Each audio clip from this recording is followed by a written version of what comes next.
अमालिना मैं यहदिहिल्लाहु फला मुज़िल्ल लहु व मैं युज़लिल्हु फला हादिय लहु व नशहदु अन ला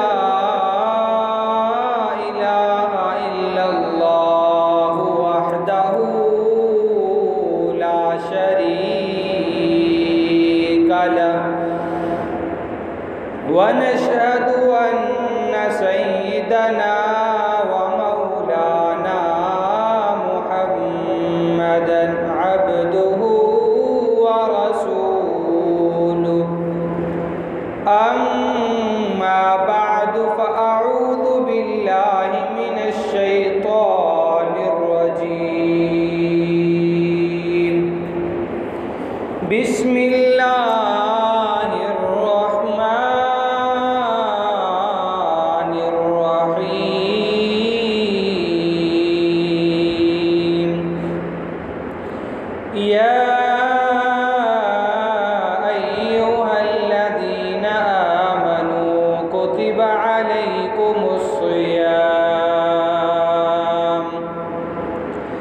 कमा कुतिबा अलल्लज़ीन मिन क़ब्लिकुम लअल्लकुम तत्तक़ून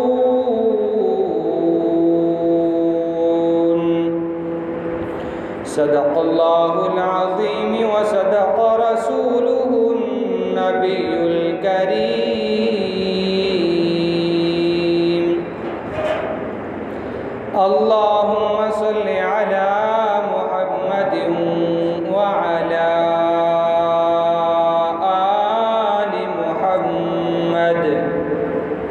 कमा सल्लैता अला इब्राहीम व अला आलि इब्राहीम इन्नका हमीदुम मजीद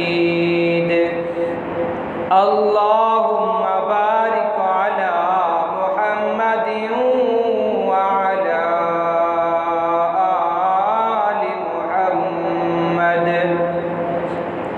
कमा बारकता अला इब्राहीम व अला आलि इब्राहीम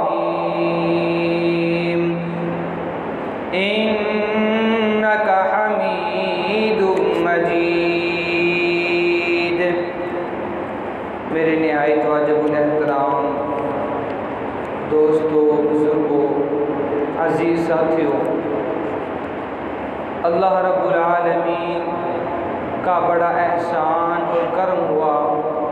अल्लाह रब्बुल आलमीन ने मुझे और आपको अपने घर पर आने की तौफीक अता फरमाई और चंद घड़ियाँ अल्लाह और अल्लाह के महबूब के लिए वक़्फ़ करने की तौफीक अता फरमाई। अल्लाह का बड़ा एहसान हुआ, बड़ा करम हुआ। जैसा कि आप हज़रात के इल्म में है, शाबानुल मुअज़्ज़म का महीना चल रहा, जिसका दूसरा अशरा ख़त्म होने को है और रमज़ानुल मुबारक की आमद है। इसी निस्बत से, इस्तक़बाल रमज़ानुल मुबारक की निस्बत से मैंने कुरान करीम फुरक़ान हमीद की एक सूरा की एक आयत मुबारक का सहारा लिया। अल्लाह रब्बुल आलमीन से दुआ है कि अल्लाह रब्बुल आलमीन मुझे इस कुरान पाक की आयत मुबारक के ज़ुमरे में हक़ और सच बात बयान करने की तौफीक अता फ़रमाए और उसके बाद हम सब को उस पर अमल करने की तौफीक अता फ़रमाए। मेरे निहायत वाजिबुल एहतराम दोस्तों, बुज़ुर्गों, अल्लाह रब्बुल आलमीन ने कुरान पाक की एक आयत मुबारक में बताया, या अय्युहल्लज़ीना आमनू, ऐ वो लोगों जो ईमान ले आए हो, ऐ वो लोगों जो इस कलाम पर ईमान रखते हो, अपने मालिक हकीकी पर ईमान रखते हो, मेरे महबूब हज़रत मोहम्मद मुस्तफ़ा मुजतबा रहबरो रहनुमा सल्लल्लाहु अलैहि वसल्लम पर ईमान रखते हो। कुतिबा अलैकुमुस्सियाम, कमा कुतिबा अलल्लज़ीना मिन क़ब्लिकुम लअल्लकुम तत्तक़ून, कि तुम पर रोज़े फ़र्ज़ किए गए, कैसे बिल्कुल उसी तरह जिस तरह तुमसे पहले आने वाली उम्मतों पर रोज़े फ़र्ज़ किए गए। या रब्बुल आलमीन, रोज़े फ़र्ज़ करने की वजह क्या? कुरान पाक खुद बताता है, लअल्लकुम तत्तक़ून, ताकि तुम परहेज़गार हो जाओ, मुत्तकी हो जाओ, गुनाहों से दूर हो जाओ, अल्लाह के करीब हो जाओ, अल्लाह और उसके महबूब को राज़ी कर लो। कुछ दानिश्वर अक्लमंद सवाल करते हैं कि रोज़ा रखने का क्या फ़ायदा है, रोज़ा रखने का क्या फ़ायदा है, रोज़ा किस लिए रखते हैं, किसके लिए रखते हैं, क्यों रखते हैं। पहली चीज़ तो कुरान पाक की आयत मुबारका को पढ़ लिया जाए तो ज़ाहिर हो जाता है कि रोज़ा रखने का मकसद क्या है, गर्ज़ क्या है, क्यों। अल्लाह ने ख़ुद फरमा दिया, ख़ुद बता दिया, आमनू कुतिबा अलैकुमुस्सियाम कमा कुतिबा अलल्लज़ीना मिन क़ब्लिकुम लअल्लकुम तत्तक़ून। तुम पर रोज़े फ़र्ज़ करने का मकसद सिर्फ़ एक मकसद है तुम लोगों पर रोज़े फ़र्ज़ करने का, सिर्फ़ एक ही वजह है रोज़े फ़र्ज़ करने की, सिर्फ़ एक ही बुनियादी चीज़ है, बुनियादी मकसद है जिस गर्ज़ से तुम पर रोज़े फ़र्ज़ किए गए। सिर्फ़ तुम पर ही नहीं, सिर्फ़ तुम पर ही नहीं, तुमसे पहले आने वाले लोग, तुमसे पहले आने वाली उम्मतें, अल्लाह रब्बुल आलमीन ने उन पर भी रोज़े फ़र्ज़ किए। इस वजह से लअल्लकुम तत्तक़ून, ताकि तुम तक़वा हासिल करने वाले बन जाओ। कोई अक्लमंद इंसान बैठा सवाल किया कि रोज़ा रखने से तक़वा कैसे आ सकता है, रोज़ा रखने से तक़वा कैसे आ सकता है, परहेज़गारी कैसे आ सकती है, अल्लाह का कुर्ब कैसे आ सकता है। मुफस्सिरीन ने बड़े आसान अंदाज में जवाब दिया, कहा सारी की सारी इबादत, नमाज है, कलमा है, ज़कात है, हज है, सदक़ात हैं, बड़े नेक आमाल हैं, अगर सारे के सारे आमाल को एक नज़र देख लिया जाए, सारे के सारे आमाल को एक नज़र देख लिया जाए और दूसरी नज़र में एक इस अमल को जिसको रोज़े के नाम से जाना जाता है इसको देख लिया जाए, दो नज़रों में इनको देख लिया जाए। पहली नज़र में नमाज को देख लिया जाए, पहली नज़र में ज़कात को, सदक़ात को, हज को, उम्रे को, अल्लाह अल्लाह करने को, इस्तग़फ़ार करने को देख लिया जाए और दूसरी नज़र में एक रोज़े को देख लिया जाए। इन दोनों आमाल के अंदर एक बुनियादी फ़र्क है, इन दोनों आमाल के अंदर एक बुनियादी फ़र्क है। वो बुनियादी फ़र्क क्या है, उस फ़र्क को समझने से पहले हज़ूर नबी करीम सल्लल्लाहु अलैहि वसल्लम की एक हदीस मुबारका, हज़ूर नबी करीम सल्लल्लाहु अलैहि वसल्लम ने फरमाया कि अपने अंदर अल्लाह के अखलाक पैदा करो। सहाबा ने सवाल किया कि या रसूलल्लाह सल्लल्लाहु अलैहि वसल्लम इसका क्या मतलब, अल्लाह के महबूब हमें समझा दीजिए, बता दीजिए इसका क्या मतलब कि अल्लाह के अखलाक पैदा करें। फरमाया मैं समझाता हूँ, मेरी बात सुनिए। फरमाया ज़कात देना अल्लाह की रज़ा के लिए लेकिन अल्लाह की सिफ़त नहीं, सदक़ात करने अल्लाह की रज़ा के लिए लेकिन अल्लाह की सिफ़त नहीं। फरमाया हज करना अल्लाह की रज़ा के लिए लेकिन अल्लाह की सिफ़त नहीं, नमाज पढ़ना अल्लाह की रज़ा के लिए लेकिन ये अल्लाह की सिफ़त नहीं, अल्लाह के सामने सजदा रेज़ होना अल्लाह के लिए लेकिन ये अल्लाह की सिफ़त नहीं, अल्लाह ही से हाथों को उठाकर मांगना अल्लाह ही से, ये अल्लाह की सिफ़त नहीं। तमाम अमाल अल्लाह की रज़ा के लिए तो हैं लेकिन वो अल्लाह की सिफ़त नहीं है, अल्लाह की सिफ़ात में नहीं है। कहा ये एक वाहिद चीज़ है जिसको रोज़े के नाम से जाना जाता है, ये अल्लाह की सिफ़त है। फरमाया अपने अंदर अल्लाह के अखलाक पैदा करो, इससे मुराद ये है कि अपने अंदर अल्लाह की सिफ़ात पैदा करो। कहा नमाज पढ़ना अल्लाह की सिफ़त नहीं लेकिन आप पढ़ते हैं, क्यों? अल्लाह की रज़ा के लिए। लेकिन अगर एक नज़र देखा जाए रोज़ा रखना अल्लाह की सिफ़त है, रोज़ा रखना अल्लाह की सिफ़त है। फिर समझाने के लिए कुछ मिसालें अर्ज़ की। फरमाया आपको पता है अल्लाह गफ़ूर रहीम है? कहा जी हाँ अल्लाह के महबूब पैगम्बर हम जानते हैं अल्लाह बड़ा गफ़ूर रहीम है। कहा अपने अंदर अल्लाह की ये सिफ़त पैदा करो, लोगों पर रहम करो। कहा क्या तुम्हें पता है अल्लाह तुम्हें रिज़्क़ देने वाला, अल्लाह तुम्हारी मदद करने वाला, अल्लाह तुम्हें इज़्ज़त देने वाला, अल्लाह तुम्हें ज़िल्लत से बचाने वाला, अल्लाह तुम्हें कामयाब करने वाला। कहा जी हाँ अल्लाह के महबूब पैगम्बर हम जानते हैं अल्लाह रब्बुल आलमीन बड़ा प्यार करने वाले अपने बंदे से, बड़ी इज़्ज़त से नवाजने वाले, बड़ी रहमतें बरसाने वाले। कहा यही सिफ़ात अपने अंदर पैदा करो। अगर कोई बंदा तुम्हारे पास सवाल लेकर आ जाए उसको पूरा करो, कोई बीमार आ जाए उसकी शिफा के लिए दुआ करो, दवा का इंतज़ाम करो और दुआ भी करो। अगर तुम्हारे पास कोई ऐसा शख्स आ जाए जिसने तुम्हारी गुस्ताखी की हो, तुम्हारी नाफरमानी की हो, तुम्हारी बेअदबी की हो, वो अपनी गलती का एतराफ़ कर ले, माफ़ी मांगने के लिए आ जाए, उसे माफ़ करो। क्यों? अल्लाह माफ़ करने वाला है। कहा आपको पता है अल्लाह रब्बुल आलमीन आपके अय्यूब पर पर्दा डालने वाले हैं, आपकी गलतियों को छुपाने वाले हैं, उस पर पर्दा डालने वाले हैं। कहा जी हाँ अल्लाह के महबूब पैगम्बर हम जानते हैं अल्लाह रब्बुल आलमीन सत्तारुल अय्यूब हैं। कहा यही सिफ़त अपने अंदर भी पैदा करो। अगर तुम्हें कोई शख्स नज़र आ जाए जिसमें कोई बुराई है, कोई कमी है, कोई गुनाह कर बैठा, कोई बुराई कर बैठा, किसी की बेअदबी कर बैठा, किसी की गुस्ताखी कर बैठा, कहा अगर तुम्हें पता है तुम उस पर पर्दा डाल दो। कहा यह है कि अल्लाह के अखलाक अपने अंदर पैदा करो। कहा रोज़ा रखना ये अल्लाह की सिफ़ात में से एक सिफ़त है। क्यों? अल्लाह खाने से पाक है। कहा एक रोज़ा रखने की वजह से इंसान अल्लाह के किस कदर करीब होता है। अगर इंसान को पता लग जाए तो सारी ज़िंदगी रोज़े रखने के लिए बैठ जाए। कहा अल्लाह रब्बुल आलमीन ने बताया या अय्युहल्लज़ीना आमनू कुतिबा अलैकुमुस्सियाम कमा कुतिबा अलल्लज़ीना मिन क़ब्लिकुम लअल्लकुम तत्तक़ून। तुम पर ऐसे ही रोज़े फ़र्ज़ किए गए जैसे पहली उम्मतों पर रोज़े फ़र्ज़ किए गए। कहा कि तुम्हें पता नहीं मूसा कोहे तूर पे जाकर 40 दिन के रोज़ा रखे करते थे। 40 दिन के रोज़े रखे मूसा ने कोहे तूर पे जाके। क्या तुम्हें पता नहीं ईसा 2 माह के रोज़े रखा करते थे? क्या तुम्हें पता नहीं आदम अय्याम बैस के रोज़े रखा करते थे? क्या तुम्हें पता नहीं इब्राहीम इस्माइल रोज़े रखा करते थे? क्या तुम्हें पता नहीं कि अल्लाह का लाडला महबूब रोज़े रखा करता था?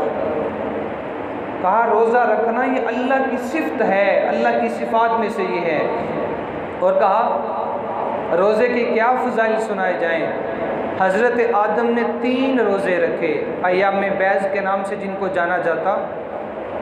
13, 14 और 15। 13 तारीख का रोज़ा, 14 का और 15 का 3 रोज़े रखे। उलमा ने इसकी गर्ज़, इसका मकसद बयान किया। कहा पता है किस वजह से रखे?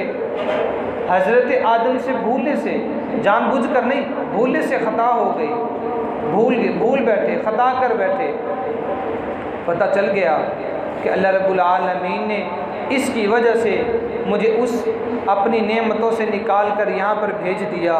देखते हैं कि मेरा वो हुस्न बाकी नहीं, मेरा वो जमाल बाकी नहीं, मेरा वो दबदबा बाकी नहीं, मेरा वो रूह बाकी नहीं जो जन्नत में मौजूद था। देखते हैं अल्लाह से रो रो कर दुआएं करते हैं, रो रो कर दुआएं करते हैं। फिर अल्लाह रब्बुल आलमीन ने अपने महबूब के दिल में डाला कि ऐ मेरे महबूब आदम रोज़े रख कर मुझे मना, रोज़े रख कर मेरा कुर्ब हासिल कर, रोज़े रख कर अपने मुकाम को बुलंद कर, रोज़े रख कर इज़्ज़त और रफ़अत के मुकाम तक पहुँच जो मुकाम जन्नत में दिया गया था।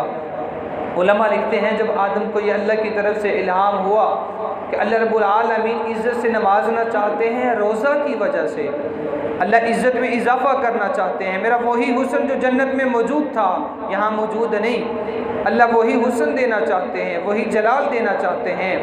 तो अल्लाह ने बताया आदम रोज़े रखो। उलमा लिखते हैं हज़रत आदम ने 13 तारीख, 14 और 15 का रोज़ा रखा। फरमाते हैं 13 का रोज़ा रखा, 13 की रात भी रोशन, 13 का दिन भी रोशन, चाँद अपनी आबोताब पर। फरमाते हैं 13 की रात भी रोशन और 13 का दिन भी रोशन। हज़रत आदम ने 13 का रोज़ा रखा।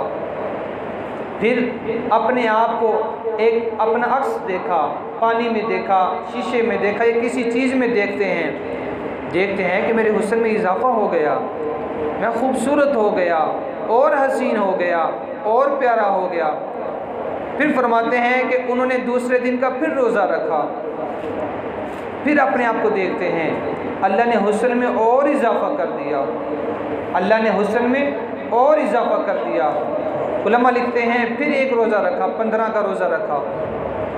फरमाया जब 15 का रोज़ा रखते हैं तो फिर अपने आप को देखते हैं कि अल्लाह रब्बुल आलमीन की तरफ से जो हुस्न जन्नत में दिया गया था, अल्लाह रब्बुल आलमीन की तरफ से जो जमाल जन्नत में दिया गया था, अल्लाह रब्बुल आलमीन की तरफ से जो नूरानियत जन्नत में दी गई थी, अल्लाह रब्बुल आलमीन की तरफ से जो इज़्ज़त से जन्नत में नवाजा गया था, अल्लाह रब्बुल आलमीन की तरफ से जो रहमतें जन्नत में बरसाई जाती थी, अल्लाह रब्बुल आलमीन की रहमतें वही इस दुनिया में बरसने लगी, वही हुस्न जमाल अल्लाह ने इस दुनिया में दे दिया।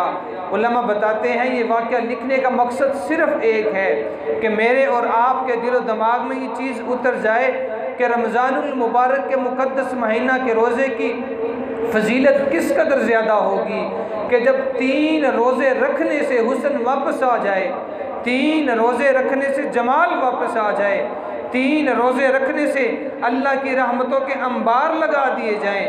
कहा सोच लीजिए कि रमज़ानुल मुबारक जैसे मुक़द्दस महीना में जो इंसान पहले रमज़ान से लेकर आखिरी रमज़ान तक सारा दिन भूखा और प्यासा रहता है, सारी रात अल्लाह अल्लाह करता है, वो अंदाज़ा लगा ले, कैफियत को समझ ले, अल्लाह रब्बुल आलमीन उस इंसान को किस नूरानियत से नवाजने वाले हैं। कहा अल्लाह रब्बुल आलमीन ने अगर इस उम्मत की बख्शिश न करनी होती, अल्लाह रब्बुल आलमीन ने इस उम्मत की पकड़ करनी होती, अल्लाह रब्बुल आलमीन ने अपनी नेमतों से इस उम्मत को नवाजना ना होता तो अल्लाह रब्बुल आलमीन ऐसे अय्याम इस उम्मत को कभी ना देते। कहा जब शब बारात आती है, शाबानुल मुअज़्ज़म चलता है, 15वीं शब आती है, उलमा लिखते हैं कि आसमानों पर अगर एक नज़र देखा जाए तो रहमत के बादल छा जाते हैं। शब बारात में शाबानुल मुअज़्ज़म की 15वीं शब में अगर देखा जाए तो आसमानों पर रहमत के बादल छा जाते हैं। और क्या खूब लिखा, कहा कि जब रमज़ानुल मुबारक शुरू होता है वो बादल जो रहमतों के छा चुके थे, वो बादल जो शाबानुल मुअज़्ज़म में 15वीं शब में शब बारात में आसमानों पर रहमतों के जो बादल छा चुके थे, रमज़ानुल मुबारक का मुक़द्दस महीना शुरू होने की देर है, वो छाए हुए बादल रहमतें बरसाना शुरू कर देते हैं।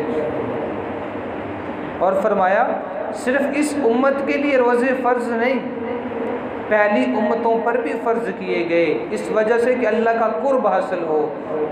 फरमाया जो कैफियत बंदे को रोज़े में हासिल होती है वो नमाज में हासिल नहीं होती, जो कैफियत रोज़े में मिलती है वो ज़कात में नहीं मिलती, जो कैफियत रोज़े में मिलती है वो हज में नहीं मिलती, जो कैफियत रोज़े में मिलती है वो सदक़ात व खैरात में नहीं मिलती। कहा अंदाज़ा कीजिए, तख़य्युल में सोचिए, अपने तख़य्युल में जाइए कि बहुत गर्मियों के दिन हैं, शदीद गर्मी पड़ रही, आपने रोज़ा रखा हुआ, आपके सामने ठंडा पानी मौजूद है, कोई देखने वाला नहीं, कोई देखने वाला नहीं, पानी मौजूद है, कोई देखने वाला नहीं, प्यास लगी हुई, कोई देखने वाला मौजूद नहीं, लेकिन आप पानी पीते नहीं, क्यों? मेरा अल्लाह देख रहा। कहा अगर इसी कैफियत को नमाज में लाया जाए तो हमारी नमाज को भी 4 चांद लग जाएं। कहा अगर इसी कैफियत को अपने हज में, उम्रे में, सदक़ात खैरात में लाया जाए तो हमारे तमाम के तमाम आमाल को 4 चांद लग जाएं। कहा अल्लाह रब्बुल आलमीन ने इस उम्मत पर बड़ा करम किया, बड़ी मोहब्बत की, बड़ी अता दिखाई, बड़ी रहमत बरसाई कि इस उम्मत को शब बारात जैसी रात से नवाजा, इस उम्मत को रमज़ानुल मुबारक जैसे मुक़द्दस महीने से नवाजा। उलमा लिखते हैं कि जब कोई मेहमान आता है तो उस मेहमान के 3 हक़ होते हैं, 3 हकूक़ होते हैं। पहला हक़ क्या कि जब मेहमान आए तो उसका इस्तक़बाल किया जाए, आपके घर पे कोई आए, आप दरवाजे पर फ़ौरन से पहुँचे उसको मिलने के लिए, उसका साजो सामान उठाने के लिए, बाइज़्ज़त तरीके से अपने घर अंदर लाने के लिए। दूसरा हक़, जब वो आकर ठहर जाए उसकी खूब खिदमत की जाए, उसकी खूब इज़्ज़त की जाए, उसकी हर तरह से इज़्ज़त का ख़याल किया जाए, उसके रहने सहने का ख़याल किया जाए, खाने पीने का ख़याल किया जाए। और तीसरा और आखिरी हक़, जब वो मेहमान वापस जाए, जब वो मेहमान वापस जाए उसको दरवाजे तक छोड़ने के लिए साथ जाया जाए और उससे माज़रत की जाए कि अगर मेरी तरफ़ से कोई गलती हो गई, आपकी गुस्ताखी हो गई, आपकी इज़्ज़त ना कर सका तो आप मुझे माफ़ फरमा दीजिएगा, खाने का इंतज़ाम ना कर सका मुझे माफ़ फरमा दीजिएगा। कहा हर मेहमान के ये 3 हकूक़ हुआ करते हैं। फरमाया रमज़ानुल मुबारक का मुक़द्दस महीना ये अल्लाह का मेहमान है, अपने मेहमान को हर कोई इज़्ज़त दिया करता, अपने मेहमान को हर कोई इज़्ज़त दिया करता, अपने मेहमान की हर कोई इज़्ज़त किया करता। कोई है जो अल्लाह के मेहमान की इज़्ज़त करे? कोई है जो अल्लाह के मेहमान की इज़्ज़त करे?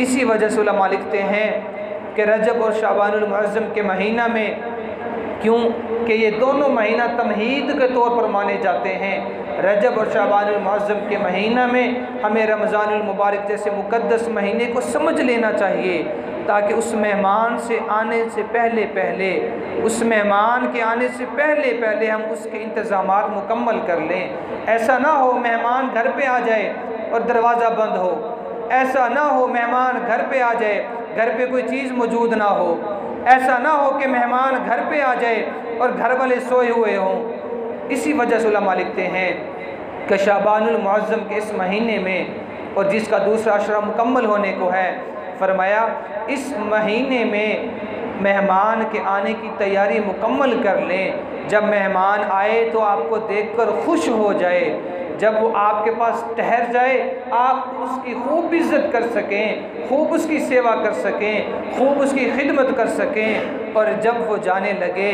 तो आपको दुआओं के अंबार से नवाजता हुआ जाए। उलमा लिखते हैं कि रजब और शाबान ये 2 ऐसे महीने हैं, अगर कोई इंसान रमज़ान को अच्छा गुजारना चाहता है, रजब और शाबान में अपने आप को अच्छा कर ले, आमाल की तरतीब रजब में बना ले, शाबान में बना ले। हुआ ये करता है, हमारा रमज़ान शुरू हो गया, हमने सोचना शुरू कर दिया आज पहला रोज़ा है, मैंने 5 रोज़े रखने हैं, 5 रोज़ों में मैंने इतना पढ़ना है, ये काम करने हैं। उलमा लिखते हैं ये रमज़ान में सोचने वाले काम नहीं, रजब और शाबान के काम हैं जिनको आप रमज़ान में ले जा रहे हैं। और जब रमज़ानुल मुबारक में हम इस तरह सोचते हुए वक़्त गुजारेंगे तो लगता है कि अल्लाह की रहमतों से इस महीने में भी हम मायूस हो जाएंगे। और कहा इसकी मिसाल बिल्कुल इसी तरह है कि एक इंसान बारिश की दुआएं करता रहे, एक इंसान बारिश की दुआएं करता रहे, और जब अल्लाह रब्बुल आलमीन रहमत की बारिश बरसाने लगे, वो छतरी लेकर उसके नीचे बैठ जाए, वो एक छत के नीचे जाकर बैठ जाए, कमरे में जाकर बंद हो जाए, और अल्लाह की उस रहमत से, अल्लाह की उस रहमत से अपने आप को ऐसे बचाए जैसे कि गुनाहों से बचाना चाहिए। कहा अल्लाह की रहमत से बचना नहीं चाहिए, अल्लाह की रहमत के नीचे जाना चाहिए, उस बारिश से दूर नहीं भागना चाहिए, उस बारिश में नहाना चाहिए। जब अल्लाह की रहमत उतर रही है, अल्लाह की रहमतें बरस रही हैं, तो मैं और आप उन रहमतों से क्यों फ़ायदा ना उठाएं। अल्लाह रब्बुल आलमीन से दुआ है कि अल्लाह रब्बुल आलमीन मुझे और आप तमाम सामीन को रमज़ानुल मुबारक का इस्तक़बाल करने की तौफ़ीक़ अता फ़रमाए, और अभी से हमें हर तरह के गुनाह से दूर रहने के अल्लाह रब्बुल आलमीन तौफ़ीक़ अता फ़रमाए। और फरमाया जो इंसान अपने आप को अल्लाह के सुपुर्द कर दे, नेक अमाल करे, गुनाहों से बचे, फिर अल्लाह के सुपुर्द कर दे, अल्लाह रब्बुल आलमीन उस इंसान को 4 चाँद लगा दिया करते हैं। फरमाया दिल शकिस्ता वो जोड़ लेता है, दिल शकिस्ता वो जोड़ लेता है, बात खुदा पे जो छोड़ देता है, दिल शकिस्ता वो जोड़ लेता है, बात खुदा पे जो छोड़ देता है, उसके लुत्फ़ो करम के क्या कहने, एक मांगो करोड़ देता है। अल्लाह रब्बुल आलमीन से दुआ है अल्लाह रब्बुल आलमीन मुझे और आप तमाम सामईन को रमज़ानुल मुबारक की मुकम्मल तैयारी करने की तौफ़ीक़ अता फ़रमाए। व आखिरु दावाना अनिल हम्दुलिल्लाहि रब्बिल आलमीन।